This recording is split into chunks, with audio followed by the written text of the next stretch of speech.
sai na hồn hoi hồn man pha chỉ đam nang pia to pamin ka phat ma sa hi musician te tunga zong lung nam thu la te ka sak cheng ina ni bang late pen ina hi zong ina complain het la wena hoi ta kinong tum sang nge lung nam thu ka ko wa pot pi mi tung le ong sam u thang no tunga zong lung nam thu ka ko hi tu ni pen pastor sia te pa toy nei ma bangina sia te pa toy na la kong sa no mo happy ta kin sia teng om naw pan nong ting na ding nong nge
khi tụi to Pasian kyang thong en chat ni chỉ là hong salai no me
anuup na hangatalo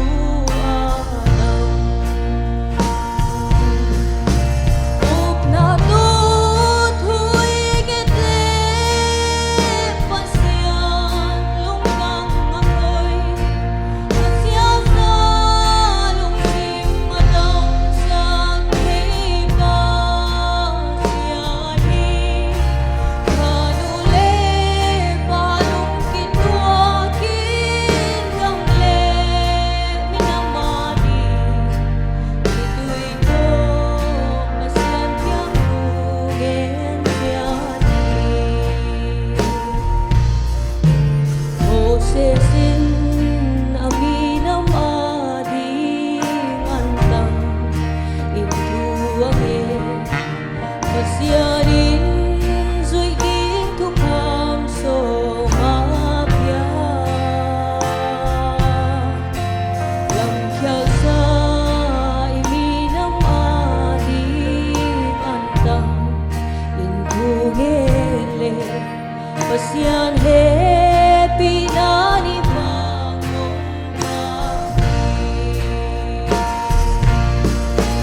up na tut huigit le pasyan lungkang ako'y asya sa lungsim madang sa Pasiani kanule palong kitwakin gamle minamadi ito'y ko Pasian tiyang hugen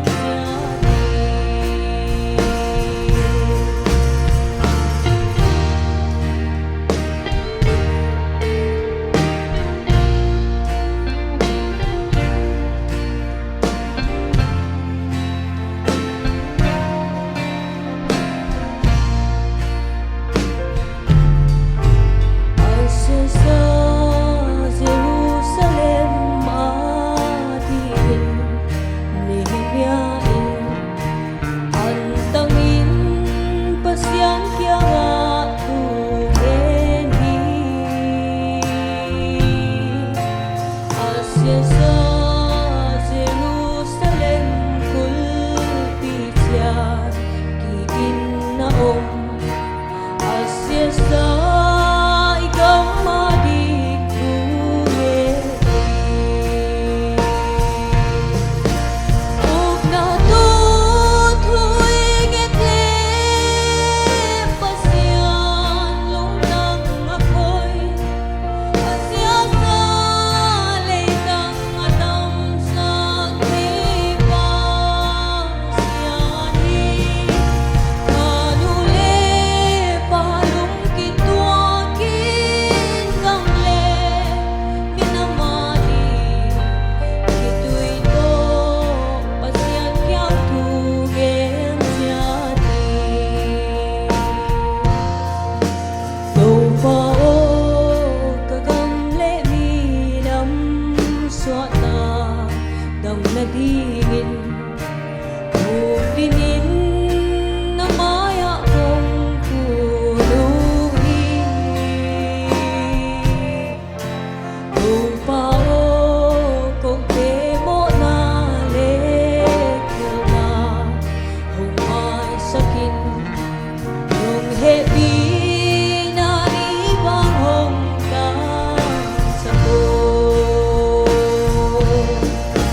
up na tut huigit le pasyan lungkang ako'y asya sa lungsim madang sa Pasiani kanule palong